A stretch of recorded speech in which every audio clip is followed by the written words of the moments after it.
Le FJT de Thionville recevait l'ensemble de la caravane du Tour de Moselle, vendredi 8 septembre 2017. Daniel Mezzetta, directeur de l'organisation, donne les dernières consignes afin que l'épreuve se déroule dans les meilleures conditions. C'est de la ville de Mondorf que s'élance la 32e édition du Tour de Moselle, avec au programme de cette épreuve élite nationale un parcours de 435 km 900, traversant 119 communes différentes. Madame Rachel Zirovnik, maire de Mondorf, et Monsieur Roland Balcerzak, représentant la communauté de communes de Cattenom et environ, libèrent les 113 coureurs de la première étape, longue de 145 km 600, sous un ciel menaçant. Deux coureurs sortent du peloton. Il s'agit de Benjamin Pasquale du SCO Dijon et de Christophe Schmig du team Embrace The World Cycling. Situation de la course, donc actuellement deux hommes échappés, les dossards 24 et 162, premier écart 28 secondes. Ils sont repris rapidement. Avant d'aborder la première ascension du Saint-Michel, Ivan Santron du team Differdange remporte le premier point chaud de la journée, situé à Cattenom au kilomètre 40. On attaque maintenant la montée du Saint-Michel et 16 coureurs prennent les devants. Le peloton principal est quant à lui à 25 secondes.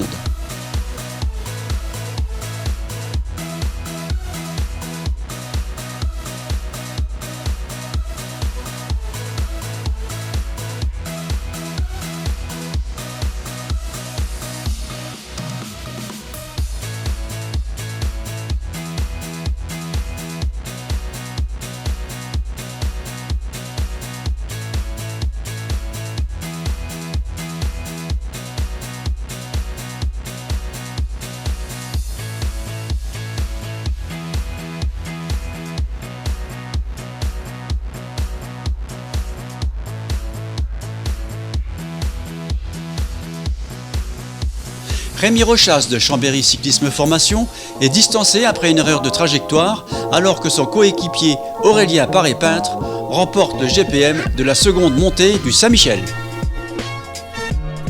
Trois coureurs sortent du groupe de tête. Il s'agit de Mathieu Pellegrin du SCO Dijon, d'Émile Plancart de la Lotto Soudal et de Maxime Roger, Chambéry Cyclisme Formation. L'avance passe maintenant en 40 secondes pour le trio de tête et les deux Français qui composent ce groupe se méfient de Plancart. Le sprint est lancé et c'est sans surprise qu'Émile Plancart de la Lotto Soudal remporte cette première étape dont l'arrivée était jugée à Breistroff-la-Grande.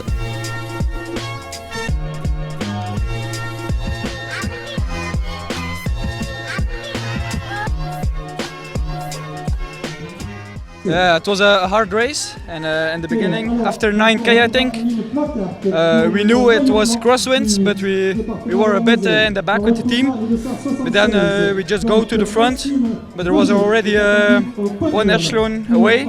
But yeah, then we came back with the team. And then we were maybe with 30 guys or something. And the second time on the hard climb, Björn Lambrecht make a very hard pace. And there was maybe, I think, 10 guys dropped. And then it was always attacks and attacks. And then we attacked with 4 guys. But then there was one dropped.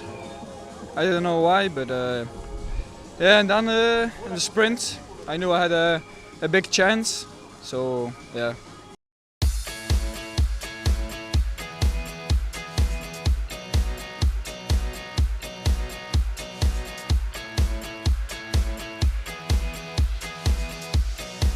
La pluie et le vent sont au rendez-vous de cette seconde étape du Tour de Moselle. Les 91 rescapés de l'épreuve en décousent sur un circuit vallonné de 20 km 500 comportant 2 montées entrecoupées de longs bouts droits exposés au vent.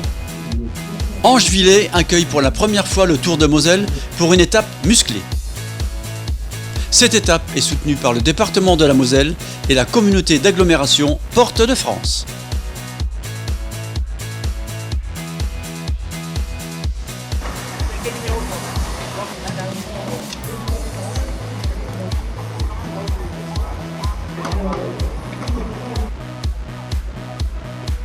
Et c'est parti donc si vous êtes deux.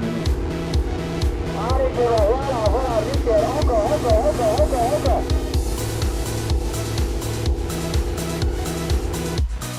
Bjarne Vanacker de EFC Wulsteek, 23e au général, termine 9e à 1 minute et 9 secondes.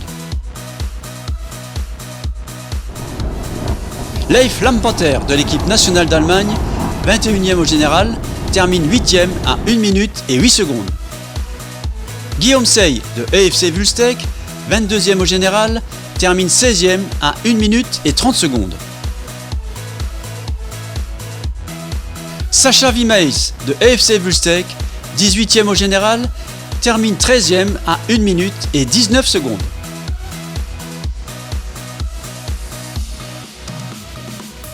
Kevin Genietz de l'équipe nationale du Luxembourg signe le 3e temps de ce chrono en 26 minutes et 22 secondes.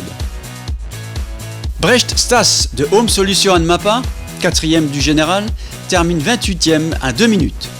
Mathieu Pellegrin du SCO Dijon, 3e du général, termine 62e à 3 minutes et 28 secondes. On attendait beaucoup de Maxime Roger, 2e du général, qui au kilomètre 13 avait repris du temps à Émile Plancart de la Lotto Soudal, parti juste devant lui.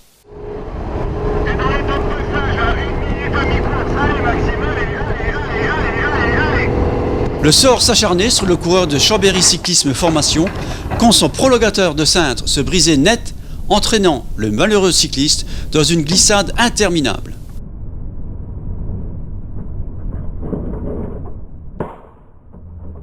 Victime de nombreuses brûlures et souffrant de sa jambe droite, Maxime donne pourtant des nouvelles rassurantes. Émile Plancart, quant à lui, termine 17e à 1 minute et 30 secondes.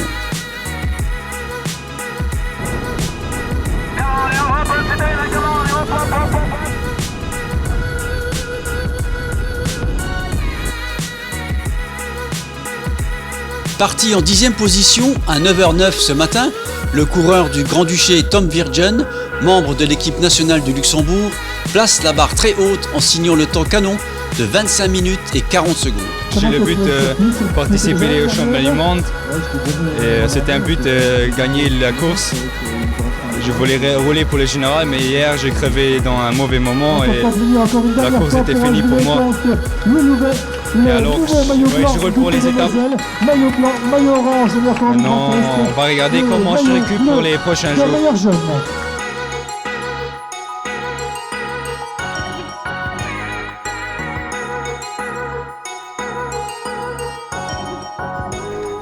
À vrai dire, j'y croyais pas trop parce que quand même, j'avais quand même 51 secondes de retard sur des coureurs comme Maxime Roger qui malheureusement pour lui sont tombés.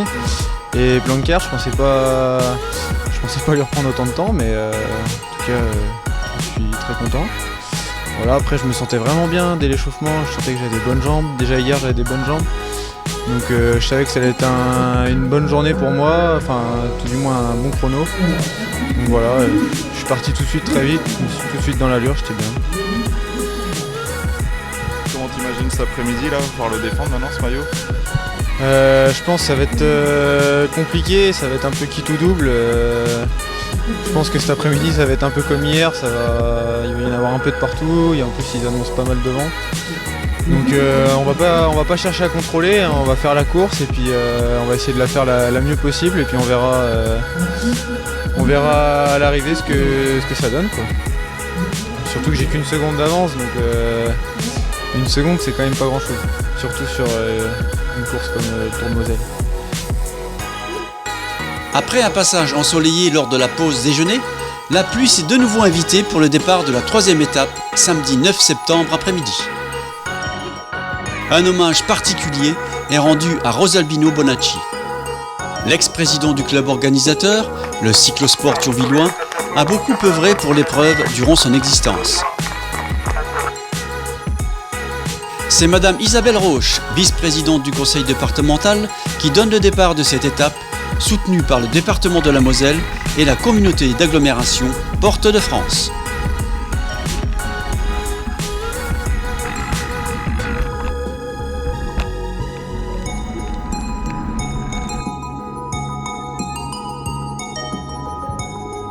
Tout de suite, les attaques fusent, mais les routes étroites et sinueuses rendues glissantes par la pluie ne permettent pas de s'extraire du peloton.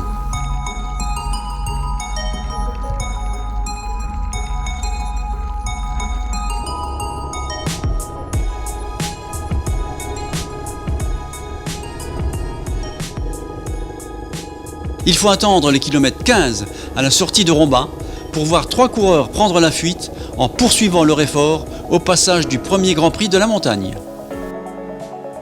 Dans l'ordre d'arrivée de ce GPM, on retrouve Geoffrey Bouchard du CR401, Tom Virgen de l'équipe nationale du Luxembourg, déjà vainqueur le matin du contre-la-montre, et Rémi Rochas de Chambéry Cyclisme Formation.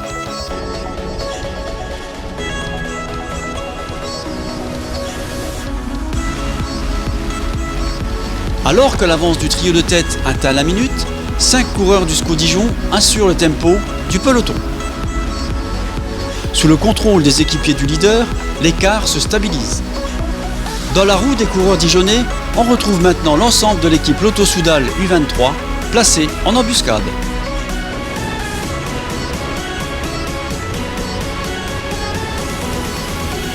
Les coureurs arrivent dans la côte de la Croix-Saint-Clément.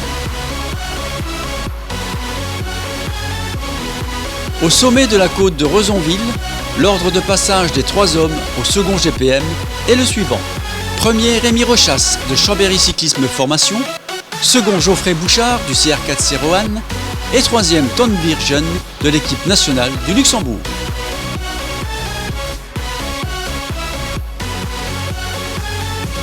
L'avance des 3 fuyards passe maintenant à 2 minutes et le CC Etup vient rouler en tête de peloton. Le champion du contre-la-montre espoir du Luxembourg, Tom Virgen, peut-il réaliser le doublé? Le dernier GPM, situé au kilomètre 88, pourrait bien être décisif aujourd'hui.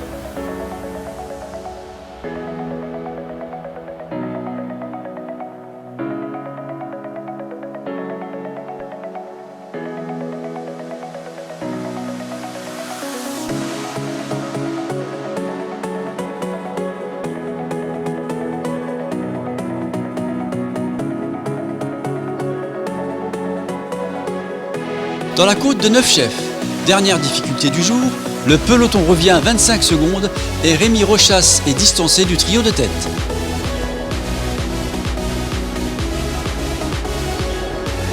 Les coureurs roulent maintenant à 70 km/h et abordent la côte d'arrivée pour en découdre au sprint. C'est le coureur belge Sacha Wimaes de UFC Wulsteek qui devance son compatriote Milan Menton de la Lotto Soudal. C'est la deuxième victoire belge dans ce Tour de Moselle après le succès d'Émile Plancart lors de la première étape.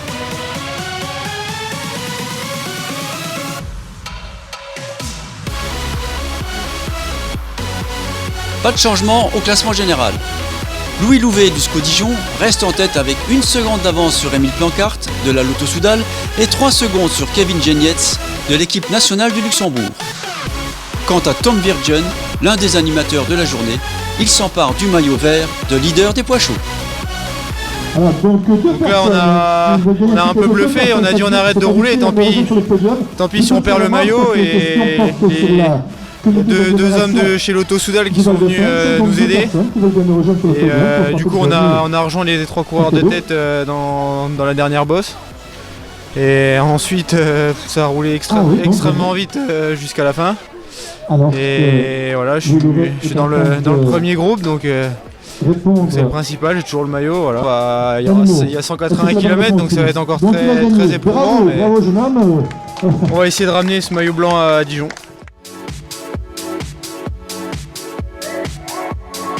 Le soleil est revenu ce dimanche 10 septembre pour la traditionnelle étape Thionville-Thionville, longue de 173 km 500, comportant 3 poids chauds et 3 grands prix de la montagne.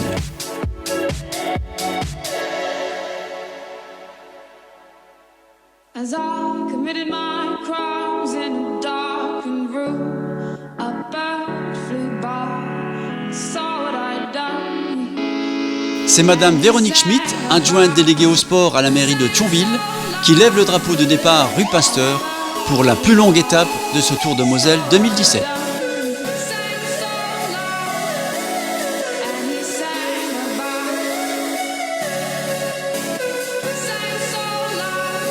Au premier sprint intermédiaire, Tom Virgen de l'équipe nationale du Luxembourg consolide son maillot vert, parrainé par la région Grand Est.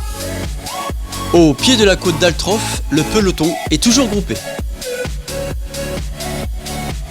Au sommet de ce GPM de première catégorie, on retrouve Geoffrey Bouchard et Aurélien Lyonnais du CR4C Roanne, suivi de Jaco Hanninen de l'AC Byzantine.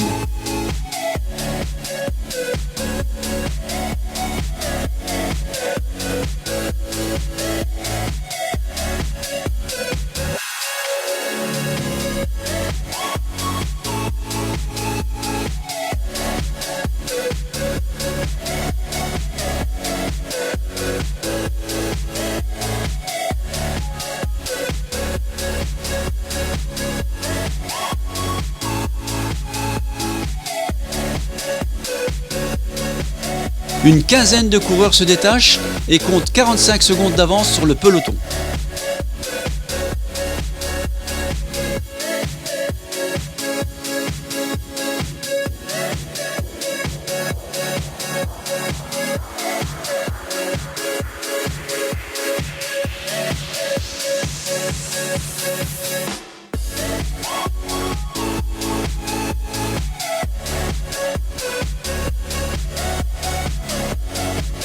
Ils sont repris et il faudra attendre le pied de la seconde difficulté du jour pour voir 3 coureurs prendre une vingtaine de secondes sur le peloton. Au sommet, Nils Toot de ProRace Cycling Team passe en tête, suivi d'Aurélien Paré-Peintre de Chambéry Cyclisme Formation et de Ken Simon, Home Solution Anmapa. 6 coureurs rejoignent le trio de tête. Dans ce groupe de tête, ils sont 4 à jouer le classement général, mais la situation peut encore évoluer car la Lotto Soudal et EFC Wulsteeg sont piégés. Le SCO Dijon pourrait également faire une croix sur le classement général détenu par Louis Louvet au profit d'une victoire d'étape avec Jérémy Defay. On va visiblement assister à du très grand spectacle, compte tenu des faibles écarts ce matin au classement général. En effet, la tunique blanche n'est sur les épaules de Louis Louvet que pour 1 seconde par rapport à Émile Plancart et 3 secondes par rapport à Kevin Genetz. Dans la traversée de Freistrauff, Nils Toot de la ProRace Cycling Team percute un chien. Le coureur se relève et repart, mais il sera repris par le peloton. L'avance des 9 hommes de tête s'élève maintenant à 2 minutes 55, ce qui fait de Geoffrey Bouchard du CR4C Roanne le leader virtuel. Aurélien Paré-Peintre de Chambéry Cyclisme Formation est victime d'une crevaison. On arrive maintenant au pied de la côte de Montenard et Aurélien Paré-Peintre reprend sa place dans l'échappée. Le luxembourgeois Jan Pettelin cède du terrain dans cette dernière montée, on ne le reverra plus en tête de course. Le GPM est remporté par Aurélien Paré-Peintre de Chambéry Cyclisme Formation, revenu in extremis au pied de l'ascension. Le peloton passe au sommet avec 1 minute 36 de retard. Dans l'échappée, Jérémy Defay du SCO Dijon se relève. C'est un tournant de la course. En effet, le SCO Dijon a vu que Louis Louvet avait basculé avec les meilleurs et joue maintenant le classement général à 100%. L'entente est toujours bonne devant, mais l'écart tombe à 45 secondes. Geoffrey Bouchard du CR4C Roanne est toujours leader virtuel pour 7 secondes.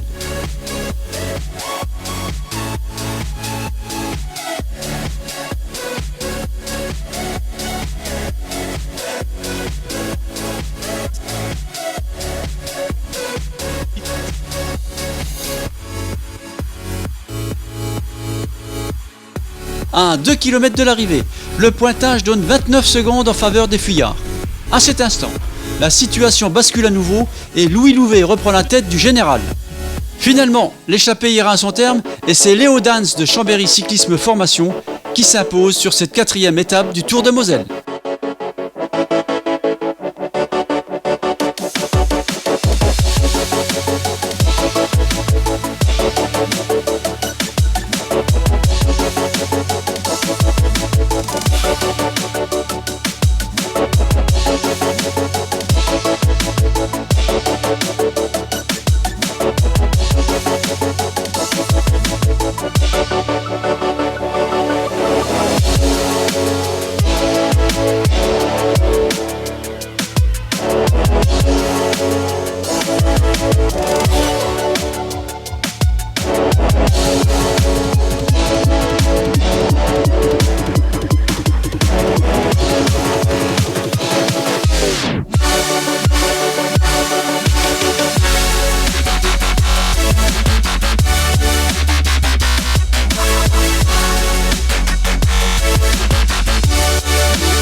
Alors Louis, félicitations pour cette victoire du Tour de Moselle 2017. Comment s'est construite cette victoire au cours de ces 3 journées et 4 étapes? Eh ben, d'abord une première journée très difficile où je suis arrivé dans le premier peloton derrière les 3 fuyards à 51 secondes. Et donc voilà, une journée difficile. Le lendemain matin, j'ai le chrono où je fais 2e.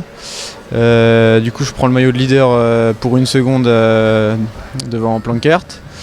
Hier après-midi, on a très bien contrôlé toute l'équipe pour ne pas perdre cette seconde d'avance.